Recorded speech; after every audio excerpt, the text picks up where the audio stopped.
Good afternoon, everybody. I'm gonna adjust this real quick. This is set to Matt's height, which I am not.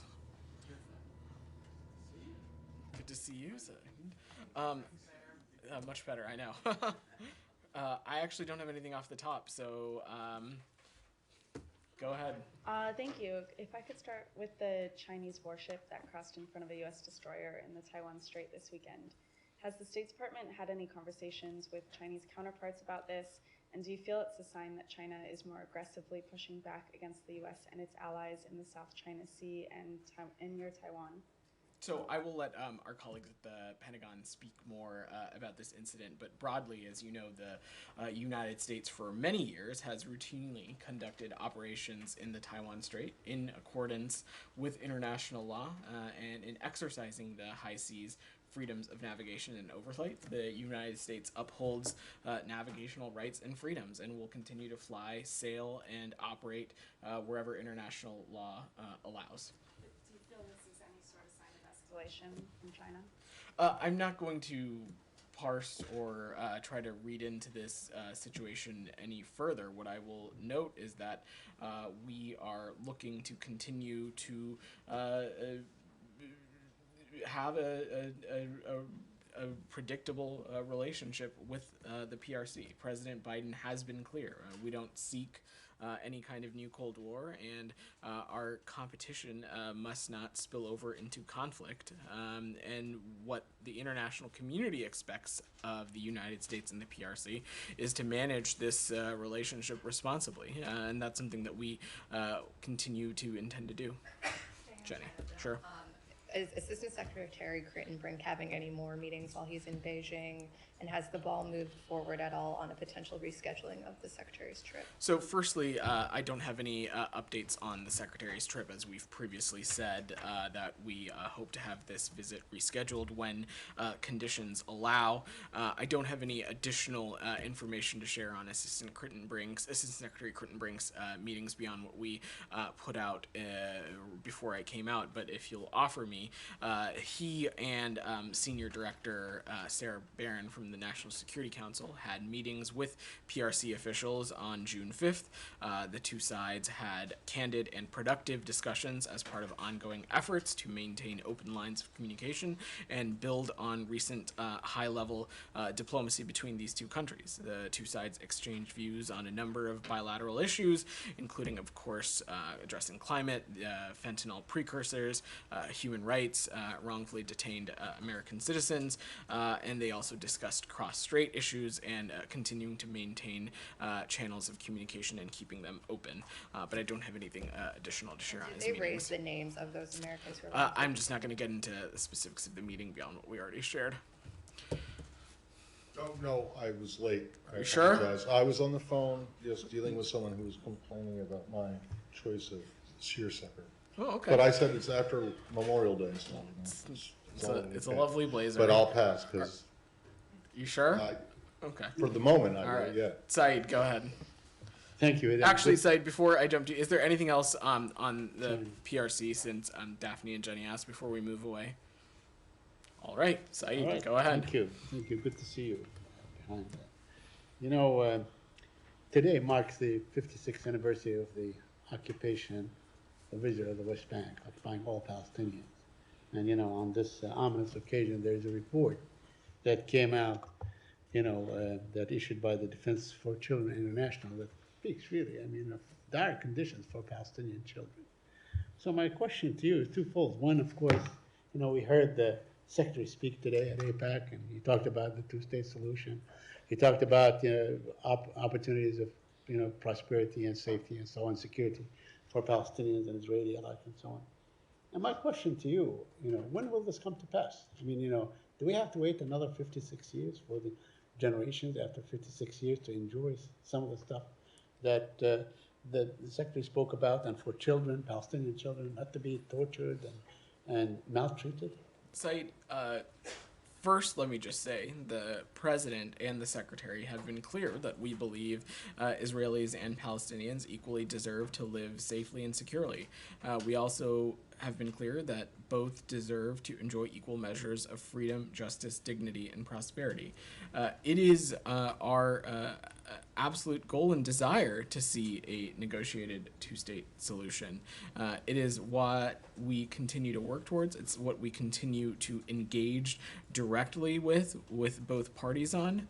But it is also not entirely up to the United States, Saeed. And so while I certainly appreciate your question, we are not the only interlocutors here. And this is why that we have been so clear in our advocacy for this. And we've been clear about it with our Israeli partners. We've been clear about it with the Palestinian Authority, and we'll continue to do so. But you must admit that the United States of America is Israel's biggest benefactor, correct? I mean, they protect them diplomatically, politically, militarily, all these wonderful equipment that Israel has and uses constantly against the Palestinians that are all American made. So you have a lot of leverage. I mean, to say that we're not the only one, really, that's, sort of looking the other way Saeed, from the first to the our question. commitment Do you to really, you Israel- don't have that much leverage with it? That's Israel? not what I said, Saeed. Yeah. That's not what I said. Our commitment to Israel and Israel's security is ironclad. But we want to see a two-state solution. That's why we've been so clear about it. We've raised it directly with our Israeli partners, with the Palestinian Authority, and we'll continue to do so. And when steps are taken that undercut that vision, we have been clear and vocal about that as well. All right. Anything else on the region before we move away? Yep. Go ahead. And I'll I guess on that kind of point, how much harder does it make your job the way that the Netanyahu government is treating Palestinians when you're trying to broker a normalization?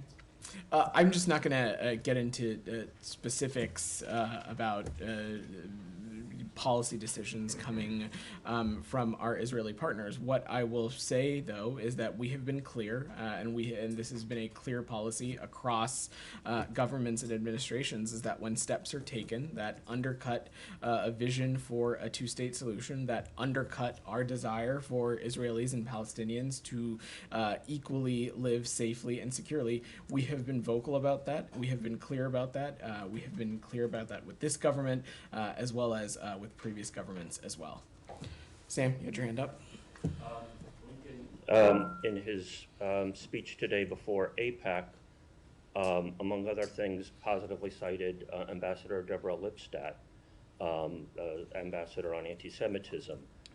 She recently tweeted, I wholeheartedly concur with a European group condemnation of Roger Waters and his despicable Holocaust distortion. The European group had tweeted, Roger Waters' gig in Berlin, is there anything more anti-Semitic than using Anne Frank as a prop on a German stage while prancing around in a Nazi uniform attacking Jews? This is an incredible distortion of what happened. I don't know if you're familiar with The Wall, which is possibly the most classic rock opera in rock and roll history. So unrelenting denunciation of fascism and racism.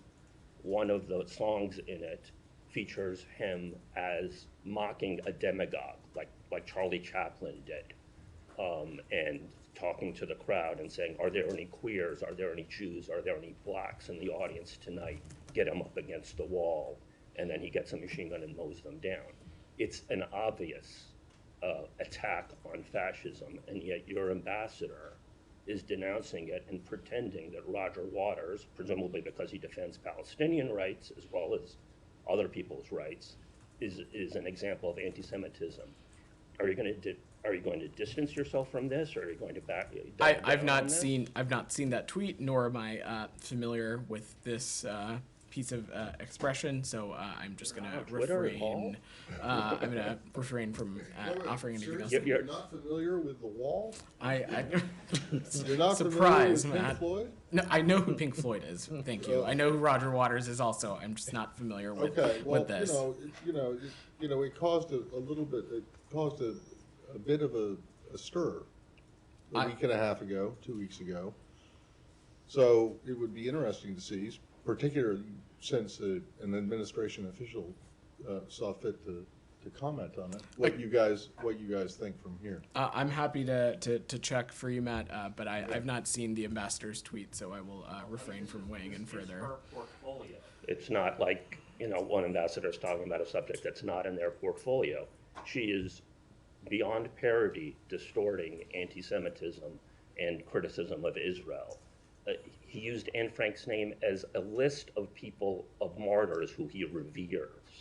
This is an incredible distortion. I think it's imperative, if the State Department isn't going to wholeheartedly dispense with any pretense about anti-Semitism being an actual problem and only use it as a way of denouncing people who stand up for Palestinian rights. That is absolutely Well, not. proof is in the pudding. I want a response to this, please. That is absolutely not our approach to that. Well, prove it. I mean, look, it is a situation where we're talking about a British musician giving a concert in Germany. Doesn't really have anything to do with the U.S. But the fact of the matter is that she did weigh in on it. So it's a legitimate question.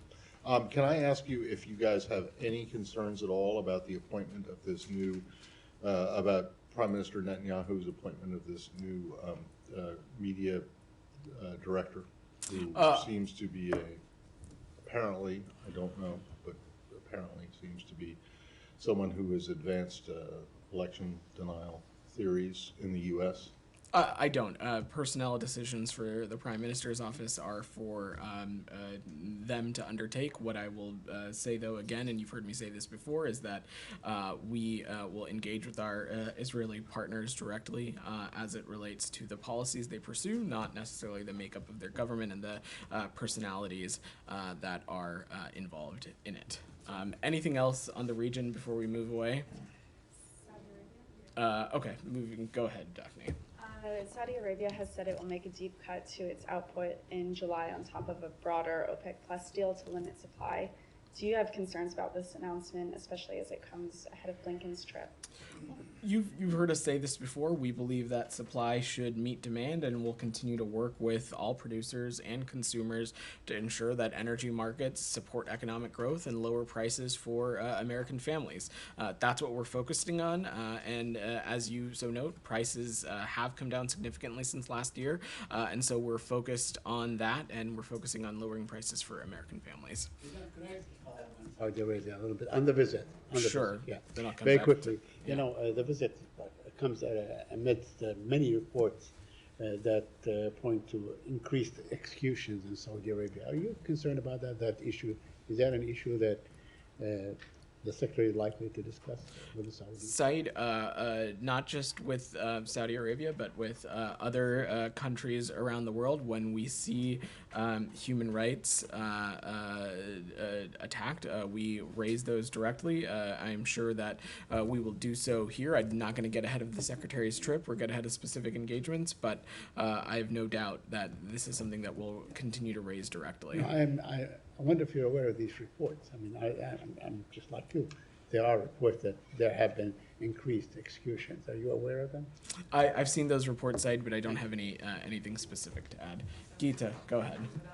Speaking of Saudi Arabia, Iran is reopening its embassy in that country. Does the Biden administration look forward to it or see it as another channel of communication with the Islamic Republic of Iran? Could it facilitate anything? Look, Geeta, we have, as a general matter, we've long encouraged direct dialogue and diplomacy, including between Iran and regional governments. An exchange of ambassadors would be an unsurprising step in the course of this dialogue, and we continue to hope that dialogue will contribute to the de-escalation of tensions, the contribution of some more regional stability, and will address other long-standing regional concerns. Speaking of channels of communication, I'm sure you've seen the Financial Times report last week that Special Envoy Rob Malley has met with Iran's UN ambassador several times on the U.S. Dual nationals imprisoned in Iran. Can you confirm that? Can you tell us anything more? I don't have anything to announce on this front, Geeta. As you've heard me say previously, we have the means to communicate with Iran and deliver messages to them that are in America's interest to do so. We're not going to detail the contents of those messages or the means of those deliveries, so I don't have anything additional to add there. I remember recently you've said you have the means to directly speak with Iran in this regard. I'm not going to parse my my comments any further. Okay, one more, please. Yeah. There's a group of Iranian opposition outside this building. They've been there since Saturday, staged a sit-in, and we understand that a State Department official has met with them. Can you tell us anything about what the state official, how seriously they're going to take what the group had to say? Well, I don't have any specific meetings to read out, Geeta, but we always value the opportunity to hear what members of the community and what civil society representatives have to say about the situation in Iran, but I don't have anything to preview or share beyond that. Go ahead. Yeah. I have a question about NATO. Okay. Imagine a country whose intelligence agency admits that a terrorist organization on your FTO list of the United States provides significant financing for terrorism in that country, unquote. And still as of yesterday, their militants are showing off in the capital with flags and banners belonging to ISIS and their leader, ex-leader that the United States killed, Abu Bakr al-Baghdadi. Now, I'm sure that the United States wouldn't argue that that country is fit to join a defense alliance today, now, as Blinken put it just a couple of days ago. So what's the difference when it comes to Sweden and Turkish soldiers, NATO ally, Turkish soldiers respectively? I'm sorry, can you, what are you asking? What's the difference when it's the case with regard to Sweden and Turkish soldiers? Like, you wouldn't argue that American soldiers should be sent to that country to die, right? Because there's clear evidence of terrorism support there, and they've done nothing to tackle that in the past year. I've been asking this question about like 1 billion times. So why are you arguing that it's now, the time is now to approve that? Like, the Turkish parliament is going to decide that, obviously. So what's the difference? Well, we have been very clear for some time now that we think that it's time for Sweden to join NATO. We think that Sweden, as you've heard us say before, is an advanced democracy, but there is a deep partnership there. There's a partnership among security collaboration. They already partner with NATO on a number of issues, and I would point you no further than the Secretary's speech as to why the expansion of NATO by allowing the accession of Sweden to happen needs to happen immediately. Again, this is a collective alliance decision, and each country will need to work through their respective processes, but I'm just not going to get ahead of it any further. There's no question about the fact that obviously the expansion is needed, and the Turkish parliament has approved already the application of Finland. But do you not think it's turned into something silly that over the past year there's about like what, a couple hundred terrorist militants or supporters, and this country has done nothing to tackle this? Like, it's embarrassing for the Secretary General, because he was meeting on behalf of Sweden yesterday with the Turkish president, and just on the same day you have hundreds of terrorist supporters marching in the capital uncontrolled. Well, we believe that there has been progress made in the agreements that were discussed on the margins of the Madrid summit last year, and that's why we continue to believe that Sweden should join NATO and should happen immediately. And as the Secretary said, the time is now. Go ahead, Alex. I come back to the podium. Verdant Towns, you missed us. I have two questions on the Caucasus, but before that, what can you tell us about the latest on the ground in Ukraine? Is it your impression that the counteroffensive has begun? So, Alex, I'm not going to obviously get into specific battlefield assessments from up here or speak on behalf of the Ukrainian government. Candidly, though, I do believe that Russia is on its back foot in this war, and so I hope the Kremlin will reevaluate their presence, cut its losses, and leave Ukrainian territory immediately. Thank you. On the Caucasus, Ukraine has sanctioned Georgian Airways last week and its owners, following its decision to fly to Russia. Is the State Department planning to follow suit? I'm not going to preview any actions or designations that the United States might take. And have you been following the recent protests in Tbilisi? There's a campaign launched by the Georgian Dreams government against protesters, and there's ongoing crackdown against independent voices in the country. How closely are you watching what's going on in Georgia? So you saw, I'm sure you saw our embassy in Tbilisi spoke about this over the weekend, and I'll reiterate what they said and say it again here, is that we are monitoring closely the cases of those who were arrested and detained on June 2nd while demonstrating peacefully in front of the parliament. The rights to peacefully assemble and the freedom of expression are core human rights and fundamental to democracy, and a lack of tolerance for dissent is inconsistent with the values of the Euro-Atlantic family of nations, which the majority of people of Georgia wish to join. And so I don't have anything additional to add beyond that. Okay, and finally on Armenia, Azerbaijan, we were told that the secretary is planning to invite ministers to town next week. There'll be another negotiation will be happening in this town. Can you give us more details? I don't have any specific dates to speak to, Alex, or offer a look ahead into the Secretary's schedule, but yes, we look forward to hosting another round of talks in Washington later this month as the parties continue to pursue a peaceful future for the South Caucasus region. As you've heard me say before, direct dialogue is key to resolving issues and reaching a durable and dignified peace. The U.S. is pleased that talks between Armenia and Azerbaijan are proceeding in different venues, including the recent meeting of leaders as well. But I don't have anything else to As you know, add to Matt that. issued a statement last week, and he sounded pretty optimistic about the way negotiation process is going. Is there any concern that you're hearing from the sides that speaks otherwise?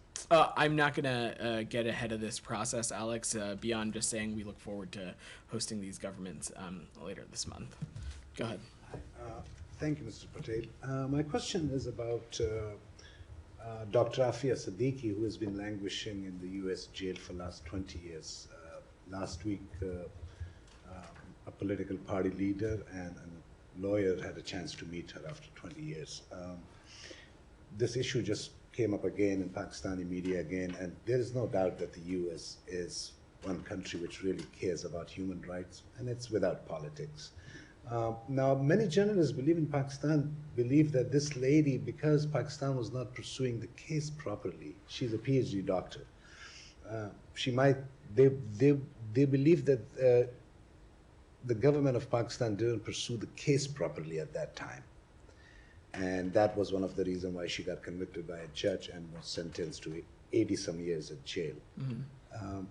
Is there any chance, and it gave a very bad impression of the human rights gesture, just, PhD lady involved in terrorism. So I will refer to the relevant law enforcement authorities on this. I don't have anything to offer from up here as it relates to that. Can the U.S. think about revisiting the case? Again, that would be for the relevant law enforcement authorities to speak to, not the State Department. How about the individual, if you remember, Dr. Shakil Afridi, who was worked for the U.S. and is languishing in jail in Pakistan, and the U.S. has demanded his release for quite some time. Is there any new efforts, or maybe a spat can be done between these two individuals?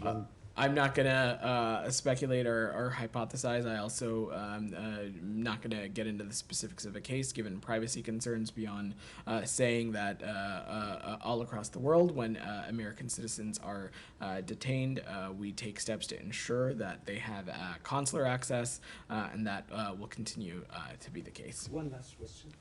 Go ahead. I have, and you have said this before too, that the U.S. wants to see a stable Pakistan. But we don't see any condemnation from the U.S. now for the last almost a year. Now we have former chief ministers, governors, 80 years old, being arrested. Journalists are missing. Military courts have been established to trial civilians. No condemnation from the U.S. with regard to any of these things?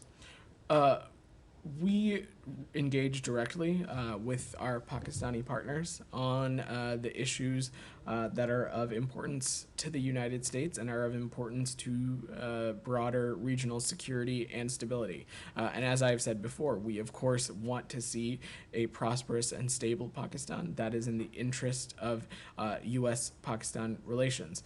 And when we engage with this country directly, and not everything we read out are when it comes to our diplomatic engagements.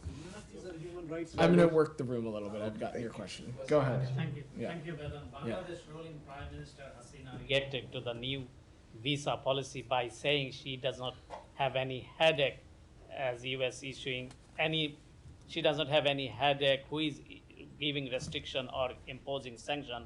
There is, it is not only the ocean, there is another more, Atlantic is the not only ocean. So though her party man described that the US new visa policy is for the opposition to bring them in the election under her government, but the political parties, civil society groups do not believe that Sheikh Hasina will go for a free, fair, credible election, as she did not keep her promise in 2014 and 2018. Well, so how could you believe that Sheikh Hasina will go for it? The United neutral States candidate is committed to the promotion of democracy and free and fair elections all over the world. The government, political parties, civil society, and the media in Bangladesh have all expressed their desire that the upcoming national elections be free, fair, and peaceful. And in support of those free and fair and peaceful elections, the U.S. announced, as you noted a number of weeks ago, a new policy that allows us to impose visa restrictions on Bangladeshi individuals, including current or former Bangladeshi officials, pro or government or opposition political party members, and others believed to be responsible for or complicit in undermining the democratic election process in Bangladesh. I'm going to work the room a little bit to make sure. Go ahead. Okay. Go ahead. Thank you. Yeah. So basically, as its Secretary Barbara Leaf mentioned that the U.S. is willing to consider sanctions on political leaders in Lebanon who they continue to obstruct democracy in other sense, not allowing to elect a new president. So Speaker Berry called for a session, but also there's other ways to obstruct this process of this election. How serious are you really to impose sanctions on political leaders that could be from Class A that have been partners with you for many years? Well, I'm certainly not going to read out the tools that we have at our disposal from here, but we continue to have tools at our disposal to hold officials in Lebanon accountable. I'm not going to parse the Assistant Secretary's words further than that, but I will also note that last month we were very clear in our call to the people of Lebanon for them to choose and select a president, one that could lead and serve at this very challenging time in the country, and that continues to be our call to the people of Lebanon. There are two now candidates. One is backed up by Hezbollah, Islamic Frangiyi, and one is now the director of the IMF for Middle East, Jihad Azur. Let's say, for example, Islamic Frangiyi won the election. There's any veto from the U.S. on the Lebanese? I'm not gonna hypothesize or speculate on potential outcomes. So I'm gonna go to your colleague. Last question about the explosion of Beirut port. What kind of measures are this administration has taken to see the truth coming to the light? We don't see any pressure. This is was the explosion of the century. We all saw it on TV how big it is. Yep. And there's no measures taken from this administration. Why so? We have continuously called for the investigation into that very unfortunate and tragic incident, and we stand ready to, essentially, we've called on an investigation to take place. I don't have anything additional further to offer on that. Go ahead. Thank you. Yeah, about... No. I called on him. I will work the room. Go ahead. Yeah. On Iraq, it's been for months that the Karachi oil exporting to the international market has been stopped, which they supplied nearly 500,000 barrels per day to the global market. at the beginning of this stoppage, you were engaged with Turkey and also with Iraq to resume this oil exporting. Yeah. After this so long time stoppage, do you still have discussion with Turkey and also Iraq to break this KRG oil exporting stoppage? We continue to support the resumed operations of the Iraq-Turkey pipeline, and we have engaged on this issue with urgency with Baghdad, with Erbil, and Ankara. And I don't have anything additional to share on this process, and will ultimately let the governments of Iraq and Turkey speak to the latest here. Yeah. Okay. And last question. Sure. Yeah. There's a dispute between Erbil and Baghdad on the drafted budget law, and there were some KRG officials said that we are not committed to that changes that made by the financial committee to 2 articles of the law that pertain to the Kurdistan region. Then do you have an engagement with both Erbil and Baghdad to settle these disputes between them? Because we know that there are some people in Kurdistan region, they say that the Iraq, which the current government is backed by some groups that are aligned with Iran, they try to destroy this federalism that been existed in Iraq Yeah. since 2003. So we've discussed the critical importance of the budget and are in constant dialogue with our Iraqi partners. The U.S. supports the goals and the efforts of the Iraqis who want to build a strong and stable Iraq, including its Kurdistan region, and doing so in a way that attracts investment from the United States and the international community. But Iraq has a vibrant parliament, and it is for Iraqis to determine the direction of their political processes and sort out any specific budget disputes. Go ahead. Thank you so much. Go ahead. I'll come to you after. Yeah. Just a small, I'll be very impactful with your time. Great. Bangladeshi opposition projecting a letter by 6 US congressmen seeking for presidential intervention on harsh measure in Bangladesh, a moral victory in their demand on outstanding government without polls. But country's minority leaders from Hindus and Christians community have criticized the finding stated in the letter that Hindus have half and Christians are persecuted under the current government. According to BD media, they said such assertion is not true. My question to you that with this letter to the president by 6 congressmen, will the letter hold any impact on the bilateral ties with Bangladesh? So, of course, as it relates to the bilateral relationship with any country, not just Bangladesh, we, of course, engage with our partners in Congress and solicit and seek their input. I am not going to speak to this specific letter or comment on it. Obviously, correspondence with Congress we keep private, but broadly, as you've heard me say before, last year marked an anniversary of our relationship with Bangladesh, and we look forward to deepening that relationship in a number of areas, whether it be addressing energy, climate, and deepening economic ties. That being said, we also will continue to push for the freedom of expression of religion and faiths of all people around the world. My last, Okay. the recent city corporation election, the largest city corporation in Bangladesh, Gazipur, were held in festive manner and have been described as free, fair, and peaceful. The candidate from the ruling party narrowly lost the election.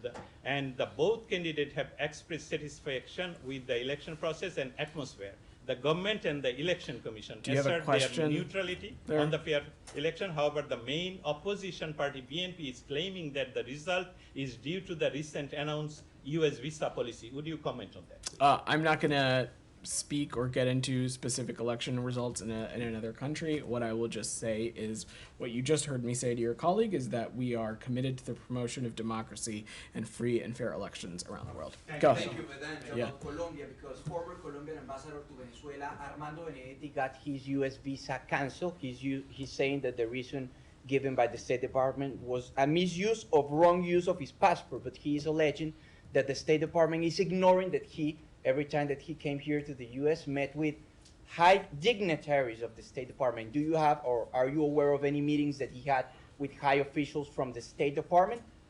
I'm not aware of any meetings, but what I would also say on this specific matter is that we just wouldn't comment on this because visa records are confidential. So I don't have Are anything you else. aware of any wrongdoing, possible wrongdoing from Armando Benedetti that I'm could have just led not. to? I'm not going to get into the specifics of this case as visa records are confidential.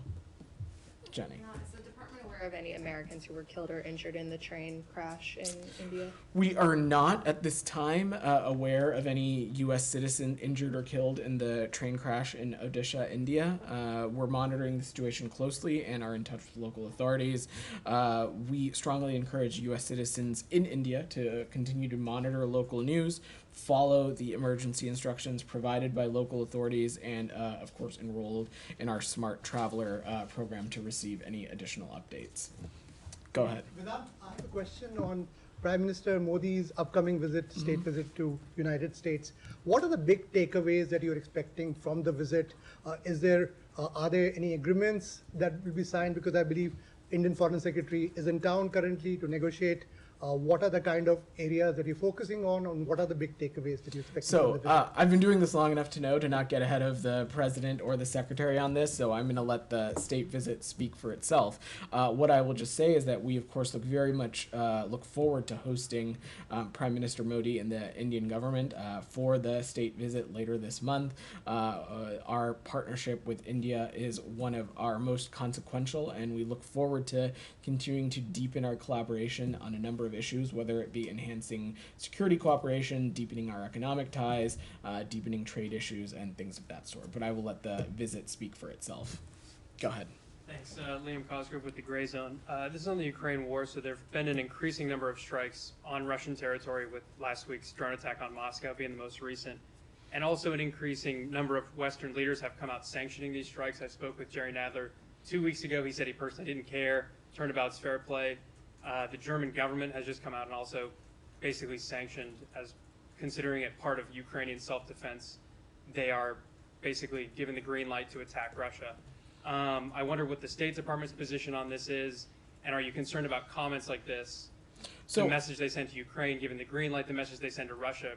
Our focus has been on providing Ukraine's forces with the equipment and training they need to retake their own sovereign territory, and that's exactly what the United States has done. As a general matter, we don't support attacks inside of Russia, but Russia continues its airstrikes on Kyiv, many of which have devastated civilian areas, and Russia continues its brutal attacks on the people of Ukraine. And so the important thing is that Russia could end this war at any time by withdrawing its forces from Ukraine instead of continuing to launch brutal attacks against Ukraine's cities and its people every day, targeting civilian infrastructure, targeting civilian areas. Well, would there be a point where you have to step in and give more than the statement of disapproval? I'm just not going to speculate or hypothesize. Ksenia, go ahead. Has made a request to Kosovo's Prime Minister Albin Kurti with two requests. One, to withdraw the police force from municipal buildings, and two, to have mayors work from alternative locations. Kurti so far has been unresponsive. NSC made a call the other day. John Feiner repeated the request, didn't move a needle. Today in the UK Parliament, the same request coming out of the UK.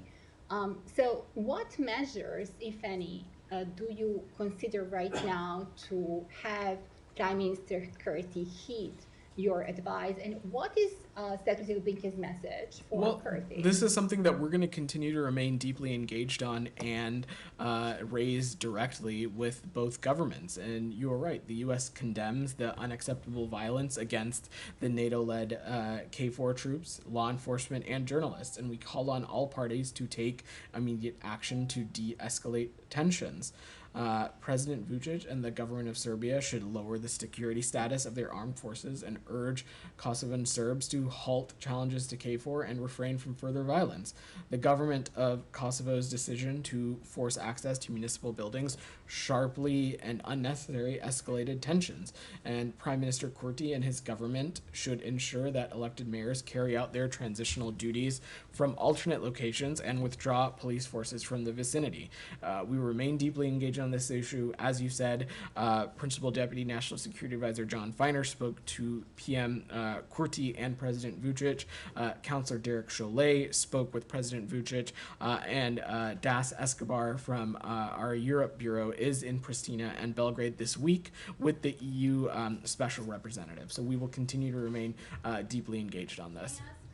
About the Kissinger events tonight, what Secretary Blinken is planning to say in honor of Henry Kissinger? Can you preview something? I don't have anything to add on that. It's a private event, so I will let it speak for itself. Dylan, go ahead. Yeah, thanks. There have been a couple instances in the past several weeks of foreign leaders weighing in on American domestic elections. German Chancellor Scholz, for instance, essentially endorsed President Biden's re-election campaign. Mexican President AMLO implored Hispanics in Florida not to vote for Ron DeSantis. The Mexican foreign minister actually has a trip planned later this month where he is potentially going, people think he's going to speak negatively about DeSantis and his immigration policy. This administration has done a lot to curtail foreign election interference and influence. Are these kind of comments from foreign leaders endorsing or going against certain candidates something you would consider to fall under that category? I would not. These are foreign leaders expressing their own views about their bilateral relationship with the United States, and I will let their spokespeople clarify and add any context to their comments that you seek. But yes, this department, and along with the interagency, has continued to do immense work to counter foreign influence in our democracies, whether it be and in democracies happening around the world.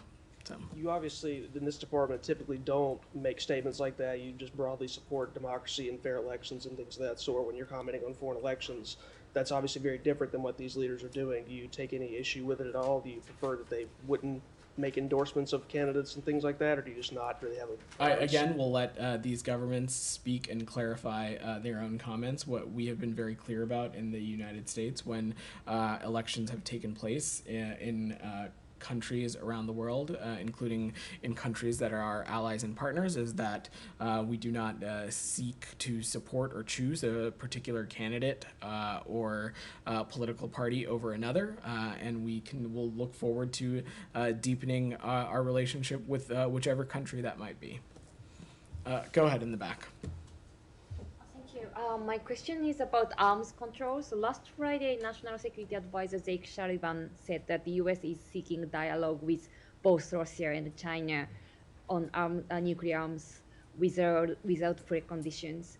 But Russia suspended participation in the New START treaty, and China seems unwilling to engage in such discussions. So how does the U.S. make Russia and China go to the negotiating So table? the United States is ready to engage with Russia and China on implementation of existing agreements and on how to advance arms control and risk reduction, both bilaterally and in appropriate multilateral fora. We continue to abide by New START's central limits and to fulfill all of its New START obligations that are not addressed through U.S. countermeasures. Jenny, you had your hand up. Chairman McCall just put out a statement saying the department has allowed all members of the House Foreign Affairs Committee to view the dissent cable. You will allow that. Can you confirm that? And do you have any? I don't have any specifics to offer on the process. What I will note is that we continue to engage with the committee directly, and I'm sure we'll have further updates as this progresses. But as a reminder, we have to this point already provided a written summary of the dissent channel cable as well as dissent coming out of Embassy Kabul. We have offered a classified briefing on the contents of the cable. We have allowed Chairman McCall and Ranking Member Meeks to come view the document as well, and we believe that all of these steps sufficiently meet what the committee is looking for. But we'll circle back if we have any other updates. That you are going to allow all of the members of the committee? This seems like breaking news, so I'm not going to get ahead of the process here. Go ahead. There was a report in the Financial Times on Friday that Envoy Rob Malley met several times with the Iranian envoy to the United Nations. Could you elaborate on this? I addressed that when Geeta asked. Okay. Go ahead. Questions on the New START treaty. Could you please explain why the United States waited like more than 3 months to announce its countermeasures after Russia suspended it? I'm not going to speak to the specific sequencing. What I will say is that we continue to abide by the treaty's central limits and continue to fulfill all of its New START obligations that are not addressed by our countermeasures. Noted that Russia's statement that it will voluntarily adhere to the New START treaty's central limits and the treaty's reciprocal central limits are in both countries' interests and plays a vital role in nuclear stability. And have American diplomats been in touch with Russian counterparts recently, or do they plan to communicate with them? I don't have any specific engagements to read out. And I have one more. When was the last time Russian military officials conducted an inspection in the U.S.? I don't have a specific update for you on that. All right, thanks everybody.